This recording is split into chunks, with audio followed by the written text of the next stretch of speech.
ಜೈ ಹೋ ಜೈ ಜೈ ಜೈ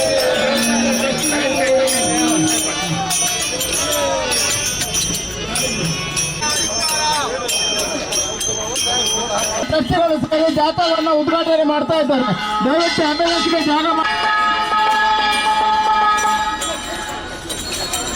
ಬನ್ನಿ, ಕ್ರಾಸ್ ಮಾಡಿ, ಇನ್ನು ಗ್ಯಾಪ್ ಇಡಬೇಡಿ ದಯವಿಟ್ಟು. ರಸ್ತೆಯಲ್ಲಿ ಬನ್ನಿ ಬನ್ನಿ.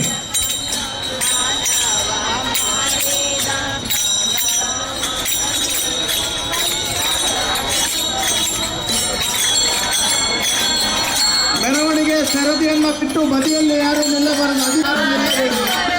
ಸರದಿಯ ಒಟ್ಟಿಗೆ ಬನ್ನಿ.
ಸ್ವಾಮಿ, ನಿಮಗೆ 84 ಇಸವಿಯಿಂದ ಮೊನ್ನೆ ರಾಮ ಬೇಕಿದೆ. ಯಾಕೆ ಅಂತ ಕೇಳಿದ್ರೆ, ನಿಮಗೆ ರಾಮ ಬೇಕಾದ ನಿಮ್ಮ ರಾಜಕೀಯಕ್ಕೆ.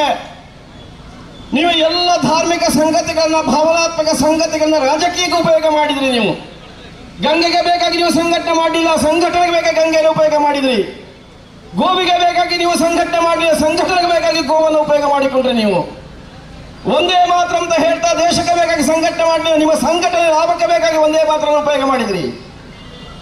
ರಾಮನನ್ನ, ಗೋವನ್ನ, ಕೃಷ್ಣನನ್ನ, ಗಂಗೆಯನ್ನ, ಗೀತೆಯನ್ನ, ಯಾವುದೆಲ್ಲ ಧಾರ್ಮಿಕ ಸಂಗತಿಗಳು ಉಂಟು, ಯಾವುದೆಲ್ಲ ಭಾವನಾತ್ಮಕ ಸಂಗತಿಗಳು ಉಂಟು, ಅದು ಎಲ್ಲವನ್ನು ಕೂಡ ನೀವು ನಿಮ್ಮ ಲಾಭಕ್ಕೆ ಬೇಕಾಗಿ ಉಪಯೋಗ ಮಾಡಿದ ಕಾರಣ ನಾವಿವತ್ತು ಪ್ರತಿಭಟನೆಗೆ ಸೇರಿದ್ದೇವೆ. ಇದರ ಅಡ್ಡ ಪರಿಣಾಮ ಏನಾಯಿತು?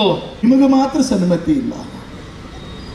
ರಾಮನ ಮಂದಿರಕ್ಕಾಗಿ ಹೋರಾಟವನ್ನು ಬಿಜೆಪಿಯವರು ಪ್ರಾರಂಭ ಮಾಡಿದ್ದಲ್ಲ, ಇವರು ಪ್ರಾರಂಭ ಮಾಡಿದ್ದು. ಯಾವಾಗ ಅಂದ್ರೆ, ಇವರಿಗೆ ಗೊತ್ತಿದ್ದು ಒಬ್ಬನೇ ರಾಮ, ರತ್ನಾಕರಣ್ಣ ಒಬ್ಬನೇ ರಾಮ ಇವರಿಗೆ ಗೊತ್ತಿದ್ದು. ಯಾವ ರಾಮ ಅಂದ್ರೆ, ಗಾಂಧಿಯನ್ನ ಕೊಂದಂತಹ ನಾಥೂರಾಮ ಗೊತ್ತಿತ್ತು ಇವರಿಗೆ.